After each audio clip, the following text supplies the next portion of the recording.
ನಮಸ್ತೆ ಸ್ನೇಹಿತರೆ, ನಿಮ್ಮೆಲ್ಲರಿಗೂ ಹೋಮ್ ಕ್ರಿಯೇಷನ್ ಚಾನಲಿಗೆ ಸುಸ್ವಾಗತ.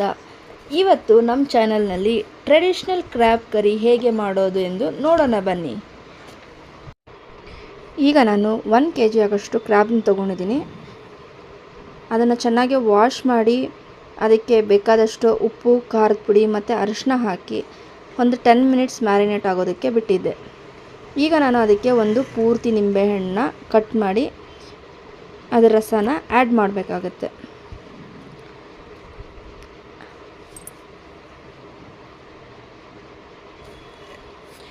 ಇದನ್ನು ಆ್ಯಡ್ ಮಾಡಾದಮೇಲೆ ನಾವು ಇದನ್ನು ಚೆನ್ನಾಗಿ ಮಿಕ್ಸ್ ಮಾಡ್ಕೊಳ್ಬೇಕಾಗತ್ತೆ.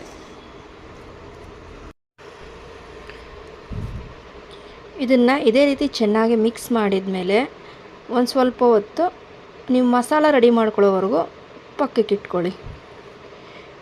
ಈಗ ನಾನು ಮಸಾಲನ ರೆಡಿ ಮಾಡ್ಕೊಳ್ತಾ ಇದ್ದೀನಿ. ಈಗ ನಾನು ಮಸಾಲ ರೆಡಿ ಇಟ್ಕೊಂಡಿದ್ದೀನಿ. ದೊಡ್ಡ ಈರುಳ್ಳಿ, ಶುಂಠಿ, ಬೆಳ್ಳುಳ್ಳಿ, 8 ರಿಂದ 9 ಮೆಣಸಿನ್ಕಾಯಿ, ಕೊತ್ತಂಬರಿ, ಬಿಳಿ ಸಾಸಿವೆ, ಜೀರಿಗೆ, ಮೆಣಸು ಮತ್ತು ತೆಂಗಿನಕಾಯಿ ತುರಿ ಮತ್ತು 2 ದೊಡ್ಡ ಟೊಮ್ಯಾಟೊ. ಈಗ ಇಷ್ಟನ್ನು ಸಪ್ರೇಟಾಗಿ ನಾವು ಮಿಕ್ಸಿಗೆ ಹಾಕ್ಕೊಳ್ಬೇಕಾಗತ್ತೆ.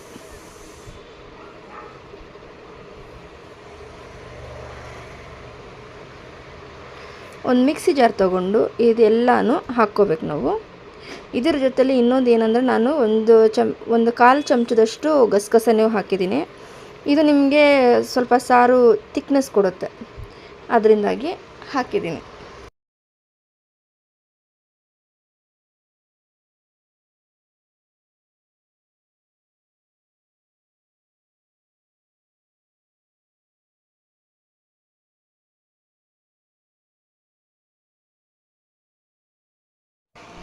ಈ ಮಸಾಲ ಎಲ್ಲ ಒಂದು ಜಾರಿಗೆ ಹಾಕ್ಕೊಂಡಾದ್ಮೇಲೆ ನಾವು ಇದನ್ನು ಸಪ್ರೇಟಾಗಿ ಪೇಸ್ಟ್ ಮಾಡ್ಕೊಳ್ಳಿ. ಮತ್ತು ನಾವಿಲ್ಲೀಗ ಇನ್ನೊಂದು ಜಾರ್ ತೊಗೊಳ್ತಾ ಇದ್ದೀವಿ. ಇನ್ನೊಂದು ಜಾರು ಏನಕ್ಕಂದರೆ ಮಸಾಲ ಮಿಕ್ಸ್ ಆಗೋದು ಬೇಡ, ಅದಕ್ಕಾಗಿ. ಈಗ ನಾನು ಇದಕ್ಕೆ ಹಸಿ ಕೊಬ್ಬರಿ ಮತ್ತು ದೊಡ್ಡ 2 ಟೊಮೊಟೊ ತೊಗೊಳ್ತಾ ಇದ್ದೀನಿ. ಮತ್ತು ಇದನ್ನು ಕೂಡ ಅದೇ ರೀತಿ ನಾವು ಪೇಸ್ಟ್ ಮಾಡ್ಕೋಬೇಕಾಗತ್ತೆ, ಅಂದರೆ ರುಬ್ಕೋಬೇಕು. ಸೊ ನಮ್ಮ ಮಸಾಲೆ ರುಬ್ಬಿಟ್ಕೊಬಿಡೋಣ ಪಕ್ಕಕ್ಕೆ. ಈಗ ನಾವು ಒಂದು ಅಗಲ ಇರೋವಂಥ ಒಂದು ಪಾತ್ರೆನ ತೊಗೊಳ್ಳೋಣ. ಸೊ ಪಾತ್ರೆ ಬಿಸಿ ಆದಮೇಲೆ ಈಗ ನಾವು ಇದಕ್ಕೆ ನಮಗೆ ಎಷ್ಟು ಬೇಕೋ ಅಷ್ಟು ಎಣ್ಣೆನ ಹಾಕ್ಕೊಳ್ಳೋಣ. ಅದಾದಮೇಲೆ ಸ್ವಲ್ಪ ಎಣ್ಣೆ ತೀರಾ ಬಿಸಿ ಆಗೋದು ಬೇಡ, ಮೀಡಿಯಮ್ ಫ್ಲೇಮಲ್ಲಿ ಅದು ಬಿಸಿ ಆಗಲಿ. ಬಿಸಿ ಆದಮೇಲೆ ನಾವು ಏನು ಮಸಾಲ ರುಬ್ಬಿಟ್ಕೊಂಡಿದ್ದೀವೋ ಅದನ್ನು ನಿಧಾನವಾಗಿ ಹಾಕಿ ನೋಡ್ಕೊಂಡು ಹಾಕಿ, ಯಾಕಂದರೆ ಹಾಕಬೇಕಾದ್ರೆ ಎಗರೋ ಚಾನ್ಸಸ್ಸು ಇದೆ, ಅದಕ್ಕಾಗಿ. ಸೊ ಈಗ ಮಸಾಲ ಹಾಕಿದ್ದೀವಿ.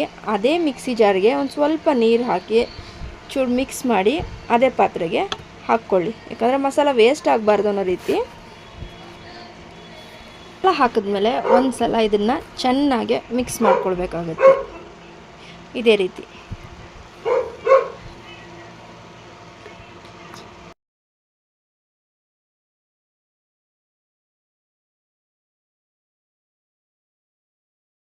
ಈಗ ಇದಕ್ಕೆ ನಾನು ರುಚಿಗೆ ತಕ್ಕಷ್ಟು ಖಾರದ ಪುಡಿ ಹಾಕ್ತಿದ್ದೀನಿ, ಯಾಕಂದರೆ ಆಗಲೇ ನಾನು ಸ್ವಲ್ಪ ಖಾರದ ಪುಡಿ ಹಾಕಿದ್ದೆ.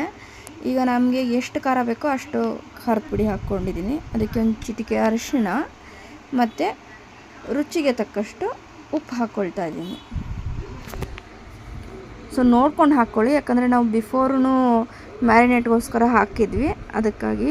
ಈಗ ಇದನ್ನು ಚೆನ್ನಾಗಿ ಮಿಕ್ಸ್ ಮಾಡ್ಕೊಳ್ಳಿ, ಯಾಕಂದರೆ ಕಂಪ್ಲೀಟ್ ಎಲ್ಲ ಮಸಾಲೆಗೂ ಉಪ್ಪು ಖಾರ ಅಂಟಬೇಕಾಗುತ್ತೆ. ಇದನ್ನು ಚೆನ್ನಾಗಿ ಮಿಕ್ಸ್ ಮಾಡ್ಕೊಳ್ಳಿ.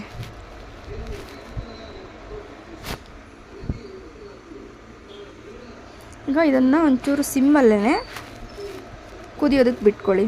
ಹೇಗೆ ಅಂದರೆ ನೋಡಿ, ಕುದೀತಾ ಇದರಲ್ಲಿಂದ ಎಣ್ಣೆ ಸ್ವಲ್ಪನೇ ಬಿಟ್ಕೊಳ್ಳೋಕೆ ಶುರುವಾಗಿದೆ.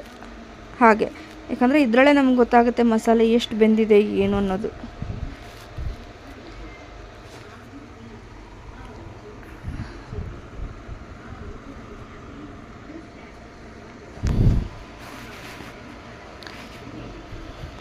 ಒಂದು 10 to 15 ಮಿನಿಟ್ಸ್ವರೆಗೂ ನೀವು ಮಸಾಲೆನ ಹಸಿ ಸ್ಮೆಲ್ ಹೋಗೋವರೆಗೂ ಕುದಿಸ್ಬೇಕಾಗತ್ತೆ.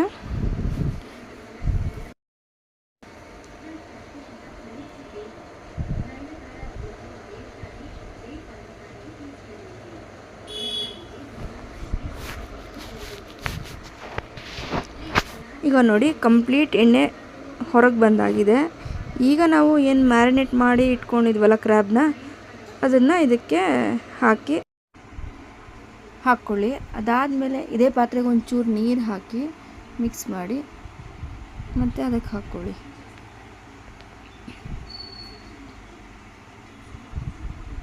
ಅದಾದಮೇಲೆ ಈಗ ನೀವು ಇದನ್ನು ಚೆನ್ನಾಗಿ ಮಿಕ್ಸ್ ಮಾಡ್ಕೊಳ್ಬೇಕಾಗತ್ತೆ.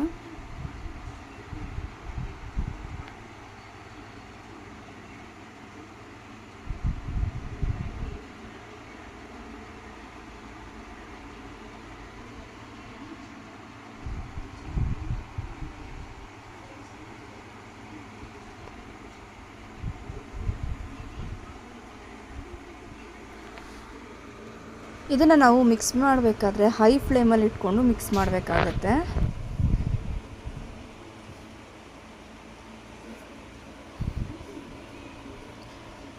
ಅದಾದಮೇಲೆ ನಾವು ಒಂದು 10 to 15 ಮಿನಿಟ್ಸ್ವರೆಗೂ ಲಿಡ್ ಕ್ಲೋಸ್ ಮಾಡಿ ಲೋ ಫ್ಲೇಮಲ್ಲಿ ಇದನ್ನು ಸ್ವಲ್ಪ ಹೊತ್ತು ಕುಕ್ ಮಾಡಬೇಕು. ಈಗ ಒಂದು 10 to 15 ಮಿನಿಟ್ಸ್ ಆಗಿದೆ. ಈಗ ಇದನ್ನು ಓಪನ್ ಮಾಡಿ ಮತ್ತು ಒಂದು ಸಲ ಇದನ್ನು ಚೆನ್ನಾಗಿ ಮಿಕ್ಸ್ ಮಾಡ್ಕೊಳ್ಳಿ. ಯಾಕಂದರೆ ಒಂದು 10 to 15 ಮಿನಿಟ್ ಇದು ಕುಕ್ ಆಗಿದೆ ಅಲ್ವಾ, ಸೊ ಮಸಾಲ ಕೆಳಗೆ ಹೋಗಿರುತ್ತೆ. ಅದನ್ನು ಕಂಪ್ಲೀಟಾಗಿ ಮಿಕ್ಸ್ ಮಾಡ್ಕೊಳ್ಳಿ. ಮಿಕ್ಸ್ ಮಾಡಾದಮೇಲೆ ನಾವು ಏನು ಬಿಫೋರಾಗೆ ಇದಕ್ಕೆ ನಾವು ಟೊಮೆಟೊ ಮತ್ತು ತೆಂಗಿನಕಾಯಿ ಪೇಸ್ಟ್ ಮಾಡಿ ಇಟ್ಕೊಂಡಿದ್ವೋ ಅದನ್ನು ನಾವು ಇದಕ್ಕೆ ಆ್ಯಡ್ ಮಾಡಬೇಕಾಗುತ್ತೆ.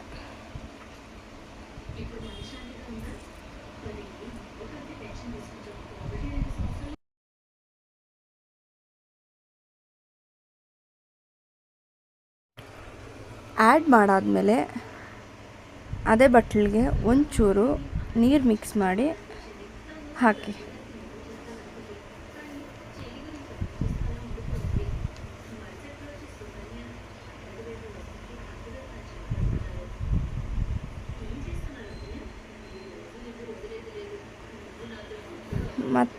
ಮತ್ತೊಂದು ಸಲ ಇದನ್ನು ಪೂರ್ತಿಯಾಗಿ ಮಿಕ್ಸ್ ಮಾಡ್ಕೊಳ್ಳಿ.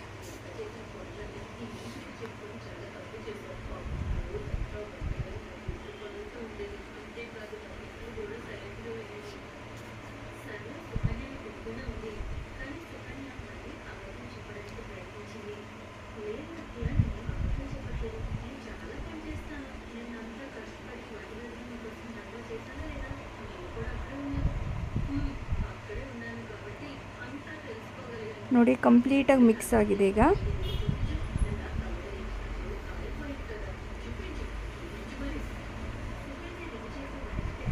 ಮತ್ತೆ ನಮಗೇನಾದರೂ ಇದಕ್ಕೆ ಮತ್ತೇನಾದರೂ ಉಪ್ಪು ಕಮ್ಮಿ ಆಯಿತು, ಮತ್ತೇನಾದರೂ ಹಾಕ್ಕೊಳ್ಬೇಕಂತಿದ್ರೆ ಈಗ ಫೈನಲ್ಲಾಗಿ ನಿಮ್ಗೆ ಎಷ್ಟು ಬೇಕೋ ಅಷ್ಟು ಹಾಕ್ಕೊಳ್ಳಿ.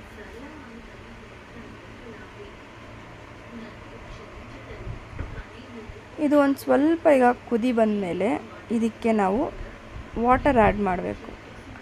ಅಂದರೆ ಈ ಕಡೆ ಜಾಸ್ತಿ ತೆಳುನೂ ಆಗಬಾರ್ದು ಮತ್ತು ಗಟ್ಟಿನೂ ಆಗಬಾರ್ದು.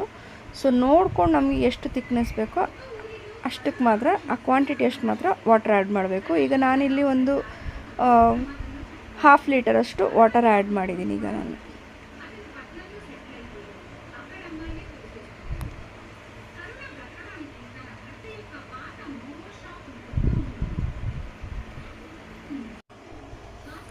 ಈಗ ನೀರು ಹಾಕಿದ್ಮೇಲೆ ಇದನ್ನು ಚೆನ್ನಾಗಿ ಮಿಕ್ಸ್ ಮಾಡಿ.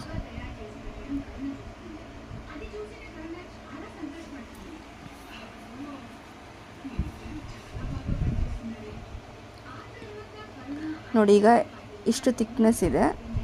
ಓಕೆ,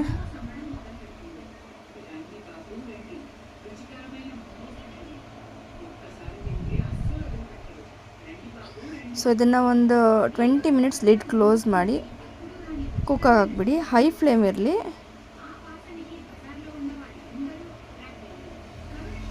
ನೋಡಿ ಈ ರೀತಿ ಹೈ ಫ್ಲೇಮಲ್ಲಿ ಇದು ಬಾಯ್ಲ್ ಆಗಬೇಕು. ಇದಕ್ಕೆ ಈಗ ನಾವು ಕಟ್ ಮಾಡಿರುವಂಥ ಕೊತ್ತಂಬರಿನ ಹಾಕ್ತಿದ್ದೀನಿ. ಸ್ವಲ್ಪ ರುಬ್ಬುವಾಗೂ ಹಾಕಿದ್ದೀನಿ. ಈಗ ಬಾಯ್ಲ್ ಆಗಬೇಕಾದ್ರೂ ಹಾಕ್ತಿದ್ದೀನಿ.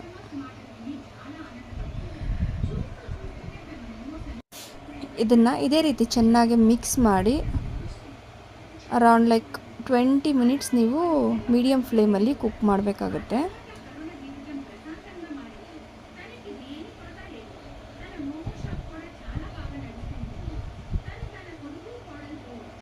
ಲಿಡ್ ಕ್ಲೋಸ್ ಮಾಡ್ಕೊಳ್ಳಿ. ಇದನ್ನು ಸಿಮ್ಮಲ್ಲಿ 20 ಮಿನಿಟ್ಸ್ ಬಿಡಿ. ಈಗ 20 ಮಿನಿಟ್ಸ್ ಕಂಪ್ಲೀಟ್ ಆಗಿದೆ. ಈಗ ನಮ್ಮ ಕ್ರ್ಯಾಬ್ ಕರಿ ರೆಡಿ ಇದೆ ನೋಡಿ. ಇದನ್ನು ನಾವು ರೈಸ್, ಚಪಾತಿ, ದೋಸೆ, ಇಡ್ಲಿ ಎಲ್ಲದ್ರ ಜೊತೆ ತುಂಬ ಟೇಸ್ಟ್ ಆಗಿರುತ್ತೆ. ಸೊ ಇದು ನಿಮ್ಗೆ ಇಷ್ಟ ಆದರೆ ಪ್ಲೀಸ್ ಲೈಕ್ ಮಾಡಿ ಮತ್ತು ಸಬ್ಸ್ಕ್ರೈಬ್ ಮಾಡಿ. Thank you for watching Home creations.